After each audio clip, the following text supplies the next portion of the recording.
Tlactihuanitzitzintin, Ashan Cualde, Ximocatitican Tomasehuatlastultzin. Personalidades, ahora bien, escuchen nuestra palabra del Macehual. Canican, Caneva. Por aquí, por allá, por aquí, por allá, por aquí, por allá, por aquí, por allá.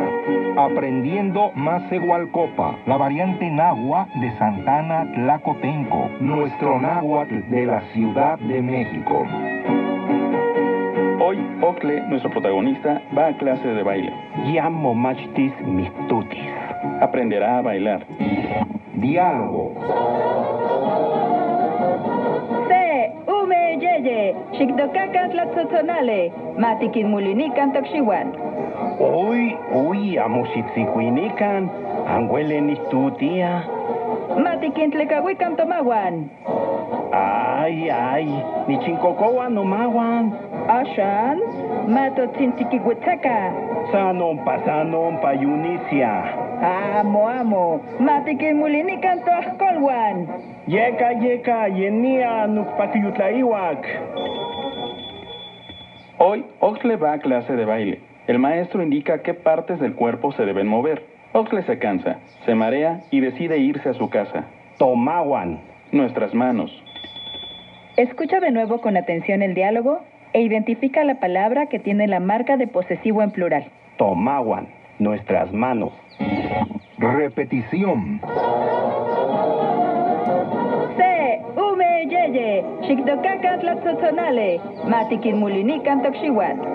Uy, amoxitzicuinican, anguelen istutia. Matiquin Tlecahuican Tomahuan. Ay, ni chincocoan nomahuan. Ashan, Mato Tzintiquihuitzaca. Sanon payunicia. Amo, Matiquin Mulinican Toascolhuan. Yeka, yenia nukpakiyutlaiwak. Refuerzo. Entonces, ¿cuál es la palabra que tiene la marca de posesivo en plural? Tomahuan. Nuestras manos. Gramática. Para construir los posesivos en plural, en náhuatl debemos de agregar las marcas que lo indican.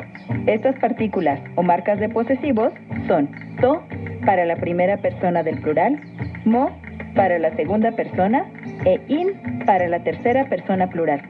La posición de estas marcas de posesivos están entre la marca de sujeto y el sustantivo. Otra regla para saber que una palabra es plural es que se agrega wan al final de la palabra y en algunos casos se utilizará la duplicación de sílabas para indicar el plural. Como ejemplo para posesivo en primera persona del plural, podemos decir Nentocultzitzihuan, ustedes nuestros abuelitos. ¿Escuchaste cómo la partícula to, que marca la primera persona del plural, está entre la marca de sujeto ti y el sustantivo cultzitzihuan? ¿Y pudiste escuchar la partícula wan al final de la palabra y la duplicación del tzitzin? Ahora, para la segunda persona del plural, decimos Nemocultzitzihuan, ustedes sus abuelitos. Y para la tercera persona del plural, Incultzitzihuan, ellos sus abuelitos. Nota curiosa. Decir la mano así, sin posesión, no es común en la lengua náhuatl. Esto es porque, para nuestra cultura, la mano siempre le pertenece a alguien. Por eso sería muy difícil que ciertas palabras, sobre todo las del cuerpo, no estén poseídas. En la comunidad nunca escucharás a nadie decir mait. Siempre escucharás tomahuan, nuestras manos, o noma, mi mano. ¿Y tú cómo dices, la mano o mi mano? Repaso. Repasemos una vez más la palabra que contiene las marcas de posesivo en plural. Tomahuan. ¿Escuchaste con atención? Tomahuan. Recuerda que en el náhuatl las palabras se acentúan en la penúltima sílaba. Tomahuan. Muy bien, ahora ya sabes cómo decir nuestras manos en Macehualcopa. Esta fue una producción de Hábito Desarrollo Humano y el Instituto Mexicano de la Radio.